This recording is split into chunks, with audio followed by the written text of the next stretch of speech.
جی بالکل، رات گئے جڑواں شہروں میں خوب دھن گرج کے ساتھ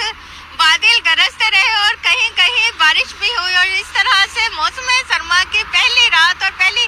برسات آج ہوئی، اور اس برسات نے موسم بہت اچھا کر دیا ہے۔ جو کافی ہفتہ بھر سے یہاں اسموگ کا حالت تھا، صبح شام یہاں ٹریفک جب بھی وہ ہوتی تو اسموگ ہوتی، اور اس وقت مطلع اچھا خاصا صاف ہو گیا ہے، اور دن بھر میں جڑواں شہروں میں موسم کہیں کہیں ابرآلود رہے گا، جبکہ مجموعی طور پر خشک رہے گا، جبکہ گلگت بلتستان، کشمیر اور بالائی علاقوں میں برف باری ہو سکتی ہے اور کہیں کہیں بارش بھی متوقع ہے۔ اور اس طرح سے یہ موسم سرما کی آمد ہے، اور اس لوگوں نے گھروں میں بھی بسترے اور اپنی جو سردیوں کے کپڑے ہیں وہ نکالنا شروع کر دیا، اور اس موسم کو